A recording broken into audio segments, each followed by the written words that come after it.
Now, one aspect of all this, speaking of who might be in opposition or expressing some sort of objection to what was happening, the media kind of went asleep during all this, and I think they haven't woken up yet. Here's a headline from CNN in the US explaining that both Pfizer and Moderna announced this week they are investigating whether there is any link between their vaccines and an increased risk in myocarditis, among other serious heart conditions.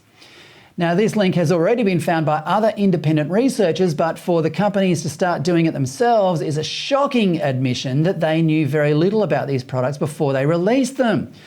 The key point here is Australian media has thoroughly ignored this story this week. Why do you think that is, Rocco? Oh, they're travelling too fast at the speed of science, Fred. They can't. They didn't. But look, I go back to when the Shergold report was released a couple of weeks ago, or about a month ago, and I recall that airhead on Channel 7, Natalie Barr, interviewing that other airhead that masquerades as the Mayor of Perth, Basil Zempilas, talking about the Shergold report, and they were carrying on. Oh, look, the lockdowns, the terrible effects they've caused on children, isn't it? We're going to be with this for years, isn't this terrible? And you know, we were saying this for years, for 2.5 years. This is what was going to happen, and it was treated by these same people as misinformation and grandma killing and all this other kind of thing.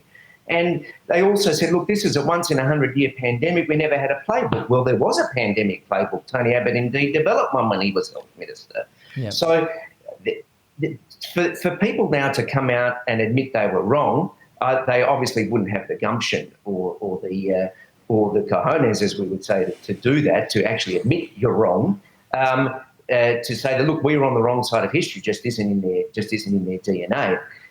They obviously wanted to prosecute a message, and we might get to why that might be the case a little bit later on. But the other thing too is a lot of journalists, in my experience in my working life, they don't do we call it the fact checking. They don't actually show that rigour that's displayed. It's that old saying, why let the truth get in the way of a good story? Indeed. It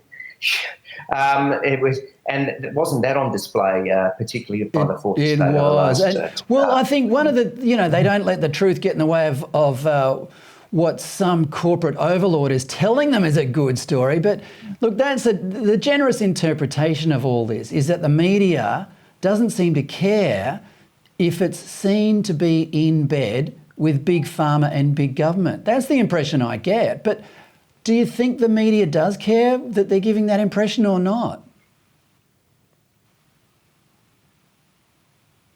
Look, you only have to look at, I think, the money trail, as someone described it. Where do they get all these advertising dollars from?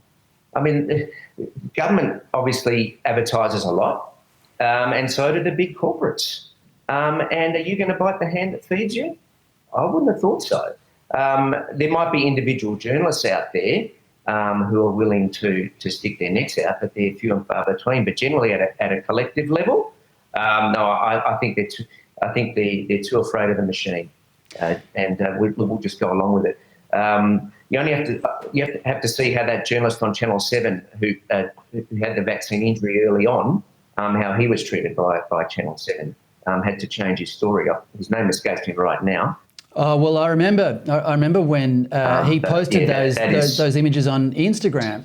They make no bones about the message, and and he had to pull them down and change his narrative. Wow.